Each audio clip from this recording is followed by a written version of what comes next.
A little intro to the Bernina stitch regulator, the BSR attachment. The BSR attachment connects to the machine in two places. One is the piece here, the metal piece goes onto the cone where the presser feet attached to.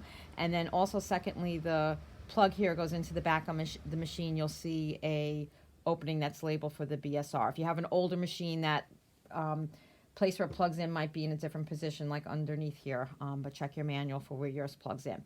It has to plug in securely, so all the machines that have the device on the back, I recommend that you make sure the cord is coming out at the 6 o'clock position of this piece. If you have it like sideways, sometimes people don't get it all the way into the hole and you won't get the BSR screen coming up.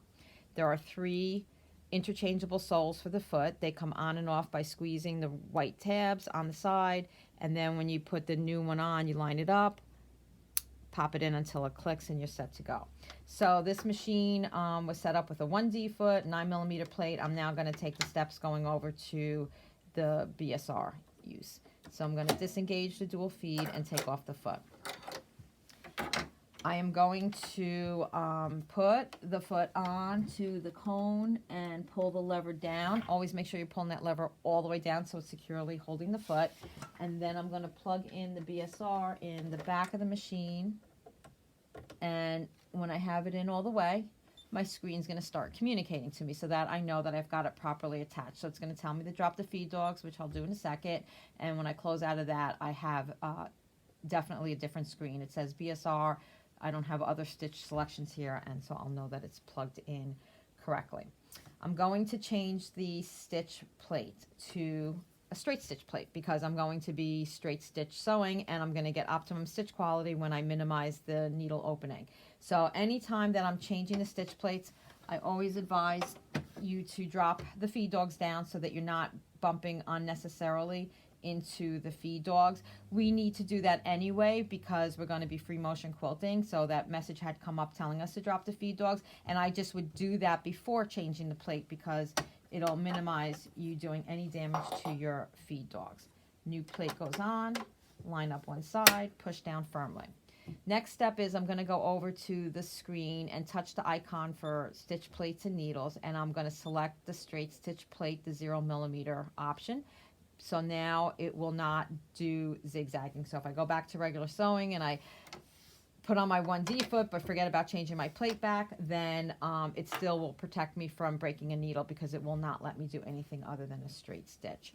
The indicator below it is also yellow, and that's indicating that your feed dogs are dropped. So at a glance, you'll know all the alterations that you've made to a particular stitch or setting by looking for what's yellow. I'm going to change one more thing. I'm going to change the stitch length. I'm going to bump it up a little bit to maybe 3. I'm working with some batting. The 2.0 that it defaults at's a little bit tiny. So I move mine up to 3, and you'll see that that also is now yellow. Anytime I'm free motion quilting, whether I'm using the BSR or if I'm doing it manually myself with one of Bernina's free motion feet, I'm always going to bring the bobbin thread up to the top surface first to prevent any kind of jamming up underneath. So I'm using the button on the head frame for needle up and down. I'm going to lift the foot and tug, and I'm going to pull the bobbin thread up to the top. So now I have both threads in my hand and nothing's going to get jammed up underneath.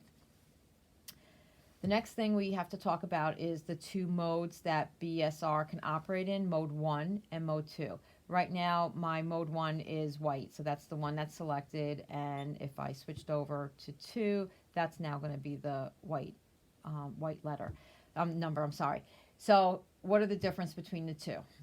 Mode 1, as soon as you turn the machine on, the needle is going to go up and down, whether you're moving the fabric or not. When you're moving the fabric, it will regulate the stitch length to the 3mm that I selected. But if I pause, it's going to keep sewing. The needle is going to still keep going up and down at a slow speed, but it will keep moving.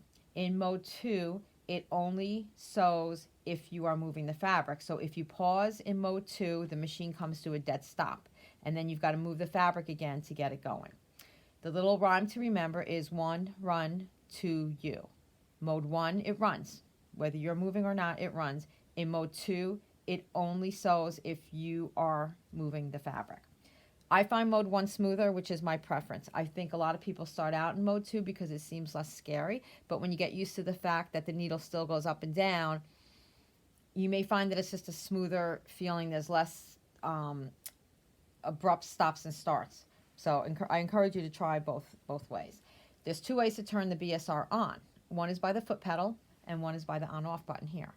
The foot pedal will not control speed, so you just have to remember that. You're stepping on the foot pedal, and it's serving only as an on-off switch.